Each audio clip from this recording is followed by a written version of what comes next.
Somebody asked me recently, how do you get through tough situations? Well, I went to hell and came back. Any situation that I face at the moment, it's not as bad as what I've already gone through. Talking about taking back that power, what was the moment that made you go, do you know what, I'm not going to be another statistic? We all make mistakes. Everybody's made a mistake. Any business decision I've ever made was right at the time that I made it. It might have turned out wrong, but you make a decision at the time based off the information that you know. Is imposter syndrome something that creeps in quite often as a solo managing director? For me, I love being an entrepreneur. I love thinking about new ways of doing things, and I love thinking about new businesses. Accept what happened, own it, and move on. Is there anything that you would do differently? And, I went in this, and I'm going to be honest, this stupid boy. I came out a man.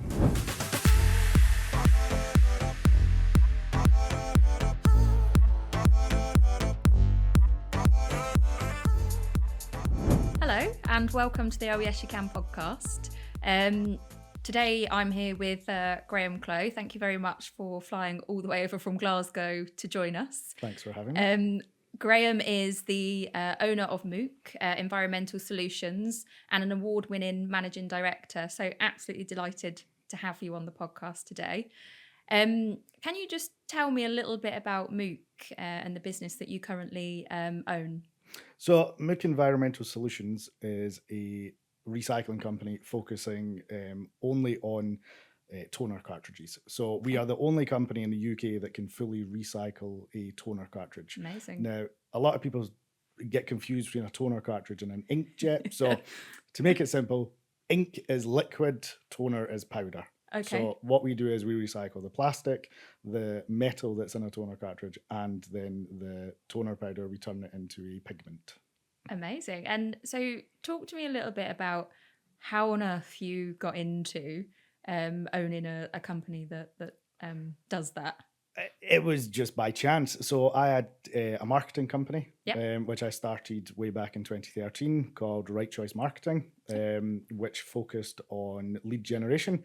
And MOOC was one of my customers. And we were doing a product launch. I was asked to take part in it, and I thought, well, this is quite interesting. And then more and more as I got introduced more to the company, I fell in love with what they were kind of doing. And it was something, because no one else can do it, it was one of these ones where you could really make an impact on something. And the waste industry is something which I knew nothing about before 2019. Wow, okay. So it was interesting to sort of go in and just see how much smoke and mirrors it is and how insular it is. And it was one of these ones where I was like, we've got a great product. We've got a great solution. We're taking a waste product and turning it into something else.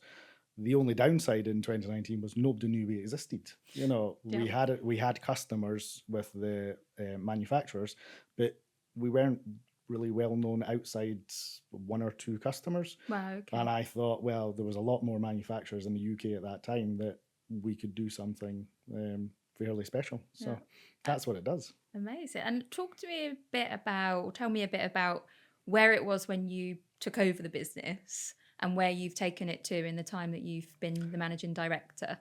So in the time that I've taken over, we became an award-winning business. Well done. We've had a lot more cartridges recycling. One of the things that I wanted to do when I took over was change it from a research and development company into a production company. So that was taking the previous 20 years of knowledge that the company had built up and turn it into a production. So make the product, get that out there, and start basically stopping things going to landfill, and that was something which I was very passionate about. Was the former managing director of the company still works with the company. His son is still there. So there's a real family aspect to it. But Clowe himself would openly admit he's not a businessman. So me coming in at the time I did kind of, I would say, really helped the company, albeit we know what happened after that. But it was one of these ones that in 2019 it was really exciting. It was really quite, it was good. It was great. Amazing. And you owned a marketing company. Yes. And then you went on to buy and grow MOOC, Environmental Solutions. Have you always been an entrepreneur? Talk to me a bit about your story before that moment. So no was the honest answer. it was never something that I thought I was going to do. When I started my marketing company, Right Choice, um, it was out of necessity. Okay. So I started my marketing company because I couldn't actually get a job.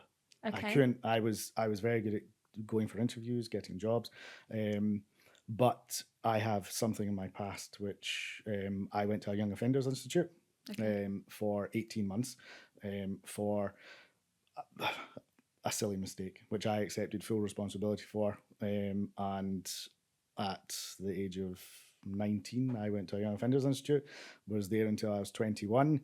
I was actually just released straight after my 21st birthday. Wow. And I actually had a job to go back to. I did actually, I worked for a company called Access Audio, and they stuck by me through my incarceration, which was absolutely fantastic.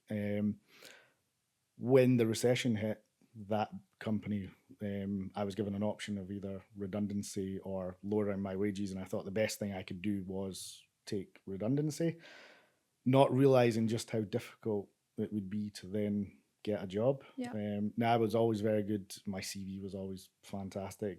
When people meet me, they always, you know, I was very good. I was very good at selling myself. I was very good at Yeah. sales. But the power of Google kind of made that impossible. So I would get a job, and then a month later, I would be out of the job, And and then you'd have to keep going through the. I had a baby on the way, and bless there was you. all these things that you were just kind of going. I was getting more and more frustrated and equally depressed about the situation as well. That I had a choice to make. That it was either let the system destroy me or start a company. Yeah. Well, I started a company, and that was then born. That's why it's called Right Choice Marketing, because it was about making the right choice. Wow. Okay. Um, and that was Yeah. it was interesting. It was good. It was hard, but I realized my past didn't come into it anymore. It was Yeah. about the work that I was doing, the testimonies that I got from my customers, and it was from day one. It was absolutely fantastic. So obviously, I used Business Gateway to start my company. As soon as I started my company, I had a customer on Yeah. day one. Day two, I had another customer. It just kind of grew and grew from there. That made it really quite special. That I could move away from the past, Yeah. and not let it define who I was. Yeah, absolutely. I mean, you've given me goosebumps actually telling me that story because, a mistake made Yep. in your past, could have and probably still has in a way defined your Yep. future. But not everybody takes that situation and makes it positive. So Yep. I'm keen just to understand your view on how difficult it is for people who have potentially made mistakes, so ex-offenders and, who try to integrate back into society. Yep. Just talk a bit about your view on that. It's really difficult. It's really difficult. I think there's two different viewpoints there. There is the view of the society, Yeah. and we all make mistakes. Everybody's made a mistake. Yeah. Some mistakes are bigger than others.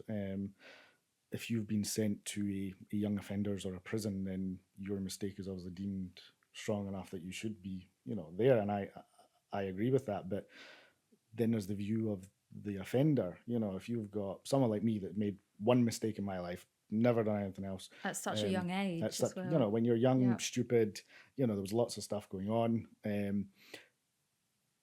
No one takes that into consideration, and I think the Rehabilitation of Offenders Act doesn't work in the UK. It's not. I know firsthand that the prison system is not designed to rehabilitate.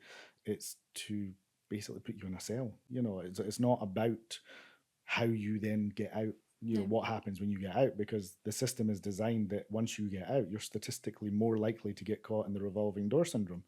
And again, society feeds into that, where they don't see past people's mistakes. And I've known people that have tried and tried and tried and tried, and they still end up going back inside because they just cannot get a step forward. Yeah. And that's one of the things that I would like to try and change with my company. My company actively employs ex-offenders, Amazing. to give them a chance, to give people. I think if you're given a chance and you don't take it, then that's on you. Yeah. But if you're given a chance and you run with it and you become something that you want to be, then that is the ultimate goal. That is something, out of the people that I've employed that are ex-offenders have all gone on to have successful, What an jobs amazing elsewhere. story. maybe not still with me, but they use me as a stepping stone to Yep. then get, and it also builds their confidence as well. It's difficult. It's not one, I'm a very small fish in a very big pond. But if no one's willing to talk about it, then again, no one really sees it. I think there's an element of, again, just like the waste industry, there's smoke and mirrors, and I think people see this perception of what it is on TV. Yeah. And the reality is it's very different. It is very different. Yeah. And you're still a person. You're still a person, and I think you're almost criminalized to a point that you're not a person, and you believe to be, when I was going through jobs, and getting jobs and whatnot, I had people taking advantage. I had people saying, well, you need to work weekends, you need to work late, later on, oh, you're not going to get paid your overtime this month. And you're like, well, that's, technically you're breaking the law, and then it just becomes this thing, well, if I didn't give you a job, who would? And I hated that. I hated that, someone having that power. Yeah. So, but talking about taking back that power, what was the moment that made you go, do you know what, I'm not going to be another statistic that, goes back and reoffends? And that's probably a lot to do with your character and person as well. But, how did it feel when you kind of made that decision and you just went for it? I guess the question I'm asking is, what has set you apart to go and be a success story versus somebody who may not have taken that path and may have become a statistic? I honestly don't know. I don't consider myself any special from anybody else. I think the only difference between me and somebody in my situation is that I kind of did it. I've done it. I've got out of that, I'm not there anymore, and I'm now at a point in my life where I can talk about it and again, talk about it confidently in a way that, does teach people, that does show a different side of it, that it is possible, that you don't always have to get caught in that revolving door syndrome. And I think for me, I'm slightly different because I obviously had a job. So I went straight back to a job. So the statistics that I was facing, I was kind of out of it. When those statistics came in for me was when that job came to an end. And then you're sort of going, the institutions that are there to help can't help anymore. Yeah. And it's too late. That was the thing that was really scary at the time. The point that I decided I wasn't going to be defined was the day I found out my daughter was going to be born. The day, when we got told that my daughter was coming, that changed everything, and that's that. And this makes this one quite scary as well, because my kids don't know, they don't know anything about this. But I hope that when they listen to it, it will be one of these ones that just look what he's done. Yeah, just absolutely. And I think that's something which, I don't care if I make anybody else proud, but as long as my kids can look at me and go, oh, well done, Dad. Yeah. Well, it's hugely inspiring, and genuinely I've got goosebumps again. And so to hear that story and the passion behind it is amazing. While we're talking about jobs, you shared a story with me about your very first job when we were speaking before. Yes. So tell me a bit about that. So, yes, I like telling this story. So my first job was at McDonald's, and it was basically situated right next to a cinema in Livingston in Scotland. And it was, when you're training for McDonald's, when you're first, they put you on the front desk. They put you in the worst possible job that you could possibly do, which is on the till.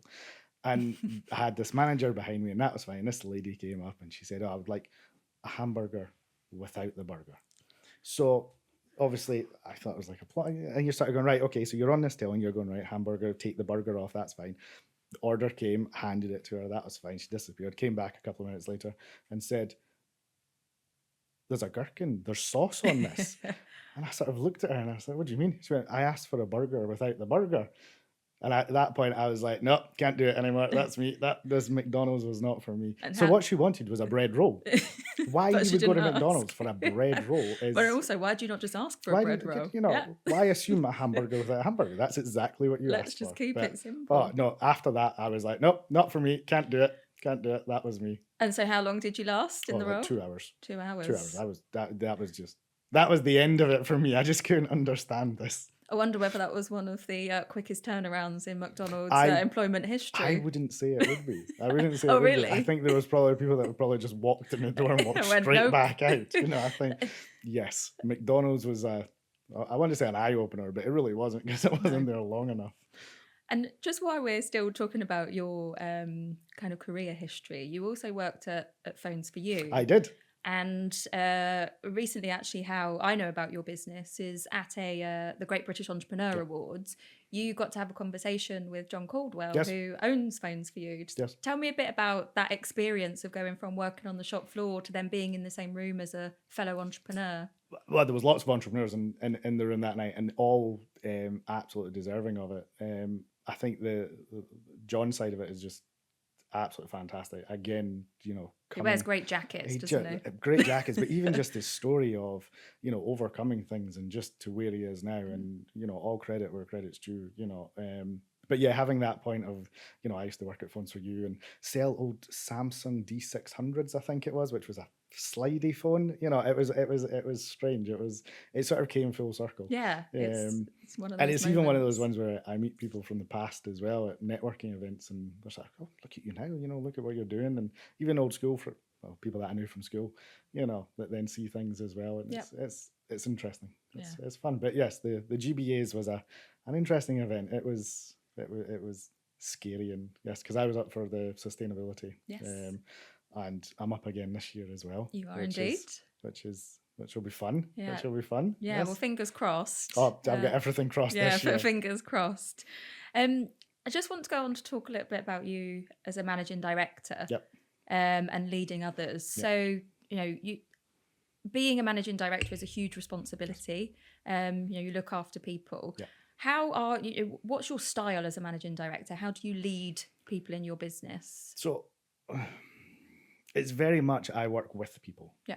I cannot be one of these people that dictates. I think if you run a company, you either run it as a dictator or you run it with people. And the sad thing is I'm a majority shareholder, I own a company, so anything has to come through me. Although I have managers in place that do things, ultimately the decision comes down to me. Yeah. And that to me can sometimes get quite scary. And I think if you're alone, trying to, especially with what we're doing, we're the only ones. There's a lot of the time where we're kind of making it up as we go, I think is probably the best way of putting it. And I don't know everything. I openly say I don't know everything. None of us do. But even just having a sounding board and having people to talk to, my management style has always been work with people and also not be somebody that's in the background going, right, you do this, you do that. You'll see me in the factory floor. I will get involved in the wash bath. I'll be on the machine. I'm lead by example. I'll never. One of the things I always say to anybody is that I'll never ask you to do something that I'm not prepared to do myself. Does mean I'm not always in the factory because I need to be, away doing meetings, and you realize and podcasts, and you just realize how much you have to go through. So it's not just running the company, it's running people, it's the finances, it's funding, it's legislation, it's keeping in line with everything else, and it's a lonely experience. It is when it's just you. It's a lot of responsibility. And one of the things that I really like about following your content on Instagram is how open and transparent you are as a managing director. And I just want to touch a bit on something that you shared recently around imposter syndrome and an experience that you had. Is that something that is imposter syndrome something that creeps in quite often as a solo managing director? Is it something that kind of sits quite heavily with you? It does and it doesn't. I think there's lots of things. It doesn't happen all the time. It's normally when things happen. So recently I was at an event with the North Lanarkshire Council. There was maybe 40 other business owners, and I was sat at a table next to the leader, the person that runs a major housing builder in the UK, and I'm sat next to them, and they're in a suit and they've got their tie on, and I'm just in my work clothes. I've got my combat clothes on, my steel toe cap shoes, because I'm going straight back up to the factory. And they were all, this room was full of people in suits, and they were all, I want to say, a wee bit older than I am, but I felt very much out of place, and I wondered, Really? why am I here? What it's a wee bit. It just felt a wee bit strange, and it wasn't until after I had left the event that the imposter syndrome really came in, and I really started to sort of doubt my own confidence. One of the things that I'm very good at is confidence. I Yep. can put up a wall of being confident, but in this event, I crumbled. I just couldn't. They were all interested in house building, rules about plots of land and stuff like that. Nobody was asking questions about recycling. And I remember when I asked the question, it was the very last question of the day, and my voice was shaking because I was that nervous about asking a question that nobody in the room weren't interested in it whatsoever. And I asked the question, and I was told, "We'll have to come back to you." And I sort of built Oh, this up in my head of going, "Oh, right, we're going to get somewhere," and then it was just shut down. You were just right. shut down. But I think imposter syndrome is something. I think when you're at the front, you're going to feel it because you've got nothing to compare yourself to, Yeah. and because there's nobody in my field, there's nobody out there that's a lot of people say they will do it, but don't. It comes to a company like mine. The other thing that I'm very open about on Instagram is my insomnia. I suffer from really bad insomnia. I can go weeks without sleeping properly, Weeks. Wow. and Oof. it's difficult because your body wants to sleep, but my mind is just constantly going. I just can't switch off. And it's one of these ones that I've accepted that's just the way it's going to be. I don't switch off. I'm constantly thinking about new things to do, um, new ways of making things streamlined, new machines. And again, because there's nothing out there, machines all have to be custom built. I love doing the research on it, so I will spend hours on YouTube looking at videos of granulators to go, right, okay, Wow. how do we do this? The thing that's kept me up more recently is I was writing a book, Yes. so I know we're going to talk about it, but Yep. I wrote a book as well, and that's now finished, thankfully. Well So done. Yeah. that was a big thing, but that was what really kept me up. And again, the book was about my time away and what I saw, and my story. It was meant to be a little bit like cheaper than therapy, and I guess just writing it down as well kind of helped me, because it's not, again, that period of time I won't talk about. I won't talk. I still won't talk about when I was away. I'll talk about Yep. outside, but I can't talk about, even to my closest and dearest, I still Yep. don't. But the book was my way of it not being put in a box in my head and then it blowing up at some point. And and that was, I think you have to come to terms with some stuff. Yep. So writing the book was my therapy. Mm. And it was interesting. The night I finished the book was probably one of the best night sleeps I've had. Oh. It was one of these ones where there was just this huge weight just taken off my shoulders, and it was I don't know, it was very strange. It was a strange feeling, but it was one of those ones that I Yeah. wish other people could feel That sense that weight of being yeah. lifted. That's so I mean, when you described the book to me before as cheaper than therapy, I really loved Yep. that, because I do think as human beings we do need to have that release Yep. of, and we're all carrying something.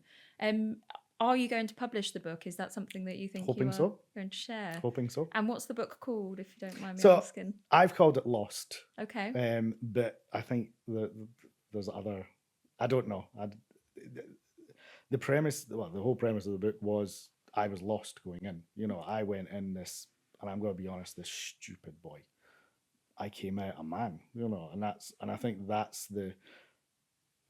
for me, that's what the system did. The system broke you down to the point of where the only thing you could do is either let it beat you or you let it make you, and somebody asked me recently, how do you get through tough situations? Well, I went to hell and came back, and that's how I know any situation that any situation that I face at the moment, it's not as bad as what I've already gone through, and I think that's something which makes any bad situation, whether it be my own fault or somebody else's fault, bearable, because it's not bad. You can get through it. You can move on. Might take some time, might take some hard work, but you can. Yeah, it's the essence of yes, you can. It is, yes. Totally agree with you that there's no scenario in life where we shouldn't be able to find a a route forward. And I'm super excited to read your book and Yep. just think anybody that can start to write a book, Yep. it makes a lot more sense now that I know you don't sleep. Yes. But anyone that can start writing a book and finish it, I've got a lot of admiration for, because it's very hard going. I had to basically do it in a way that it's probably going to be 2 books. Okay. So wow. one of the things that the book was supposed to be was just the injustice of it, of what you see, not just when you're away, but what then you face when you come out, because nobody really knows that side of stuff. And when you're lifting the sort of veil of secrecy on that one, and I need to finish it. So I've finished it at the point of when I was released, and then I'll think about the next one afterwards, because I think that one will be more along the lines of why I'm here, why we're talking about entrepreneurship, and then stuff that's in the future as well. Okay, so difficult circumstances and people shape our lives, particularly in our challenging moments. Are there any kind of key people in your life that really stand out as people who have supported you through those challenging times? Yes, so I think the first one that has to be the old owner of Access Audio, the company that I worked for before I went away, and then I worked for after as well, Douglas Stelford. He stuck by me, when nobody else did. He came to visit me, he wrote me letters, he pretty much became like an adopted grandfather, Wow. And in some respect, he probably did as well, because the people couldn't understand why an employer was then go stand by somebody. So it was easier when we were away to say he was just my grandfather, because he came up, he probably seen me the most out of everybody. Really? And then keeping my job open for me, and then coming back, it was just a shame that the economy was what it was. And one of the biggest regrets I have will be that I didn't maintain that communication. He was such a big part of my life. Yeah. And then I found out he passed away. It was one of these ones where you were kind of going, there was this real regret that I didn't pick up the phone, that I didn't check in on him. And, and I think another regret is that he never got to see me, I think, become what he thought or what he knew I would be. Yeah. And it's a very strange thing to say, because he used to say all the time, you can be what you want. Wow. Only you can decide. And now I'm here, and this terminology of a success, I hate that. I hate that. You are a success. I hate that phrase of a success. But humble as well. But he never got to see it, and that's something I'll always regret. And I think I think that's a life skill there, that if you've got anything to say to anybody, anybody you need to pick the phone up to or whatnot, just do it, because absolutely you're not promised tomorrow. And I wish, especially going back and writing the book, it's brought that all back to the forefront, because he plays such a big part, and the book is actually dedicated to him. Amazing. And he sounds like an exceptional individual, and somebody that's hopefully there are more people like that in the world, helping others, because all it takes is one person to believe in you to change your story. Yep. So. And that's something which I'm trying to do. Amazing. Is then by helping people and seeing what we can do. Nice. Legacy lives on then. Yes. in that respect. Yes. Just coming full circle on your story. Yep. Is there anything that you would do differently?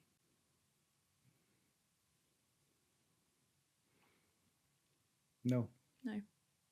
I think it's a difficult one, because I am who I am because of what happened. Without doubt. I'm not going to let it define where I'm going. Although I'll talk about it, I'm not going to let it, it's not going to break me again. Yeah. And I think the only way I can go is up from here. And I've got an absolute fantastic, attitude towards just keep going. Yep. Just keep going. And I think it's very difficult. I do have a regret that I didn't reach out to Douglas, but I try not to have any regrets. Any business decision I've ever made was right at the time that I made it. Might have turned out wrong, but you make a decision at the time based off the information that you know.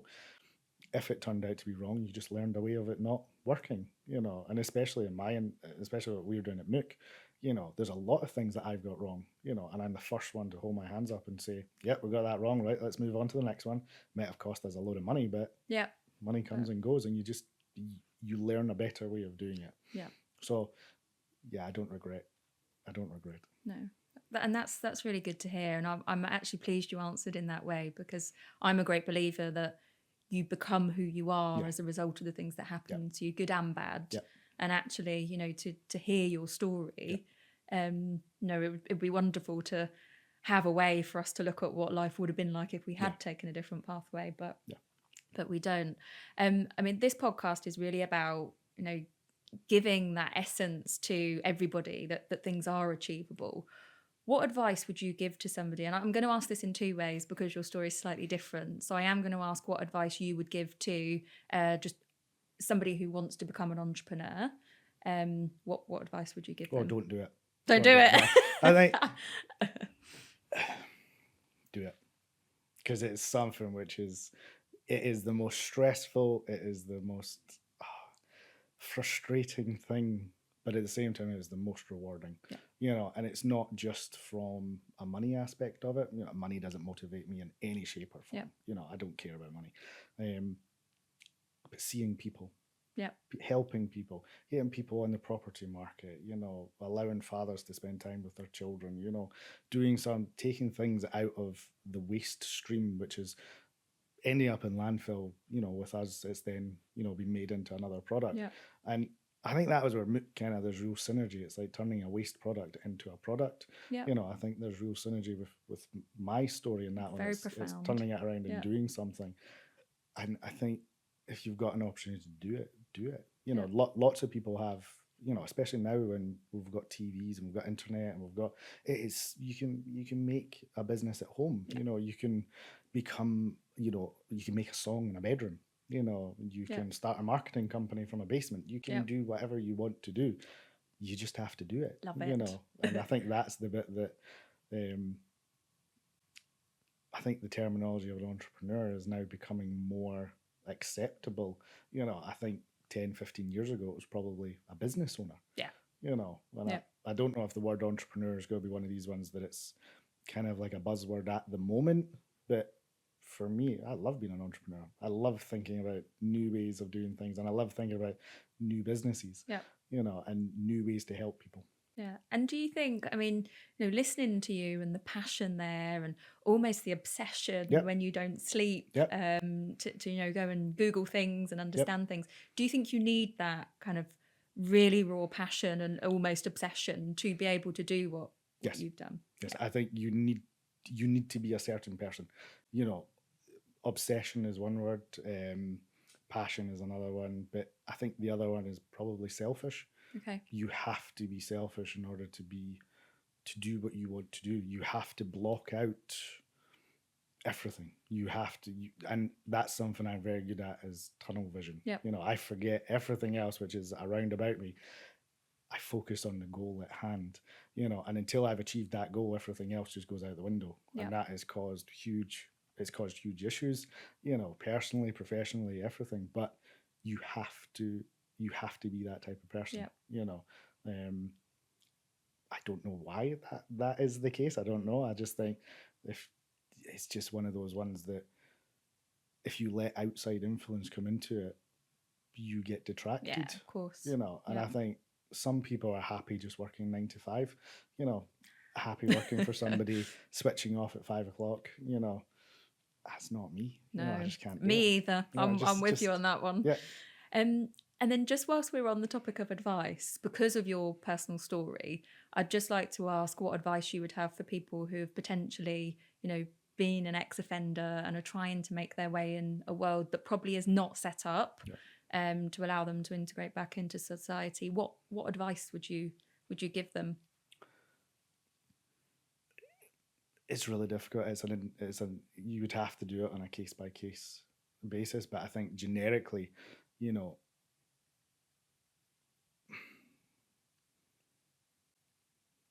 accept what happened, own it,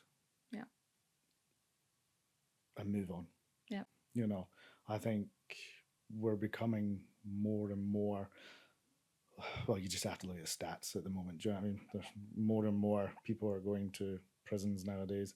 You know, the UK is struggling for a workforce post-Brexit. You know, there's so many different things that I think these obstacles that are put in front of people are they don't have to be as bad as they were. You know, when I was going through it, there was this thing, we didn't have this form, you know, the application form that had, have you been convicted? You know, there was none of that on forms, you know. And when I was going through it, I got told 7 different ways from Sunday on how to, you know, apply for jobs and whatnot. And I took the opinion of, if you didn't ask, I didn't tell. Yeah. And again, nobody asked because nobody would assume that.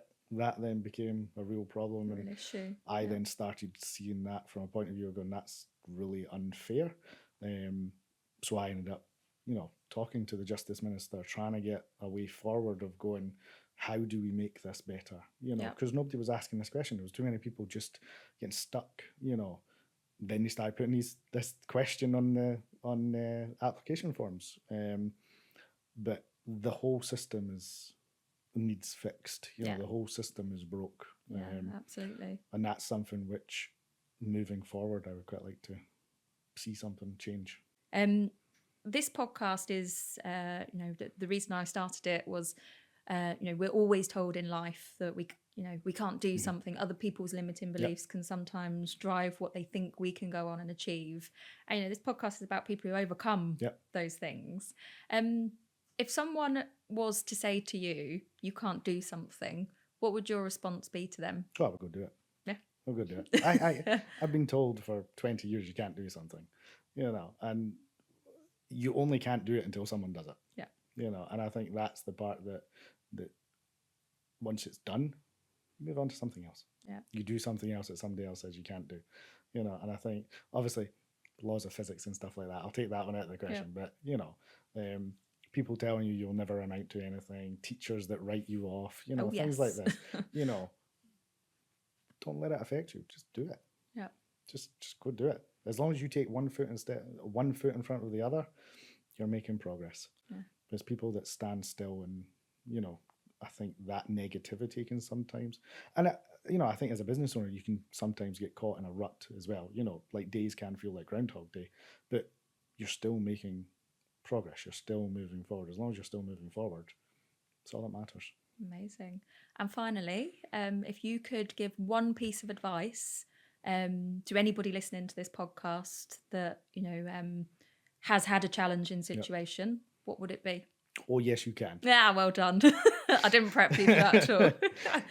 That, and I think just do it. Live for the day. You know, what have you got to lose?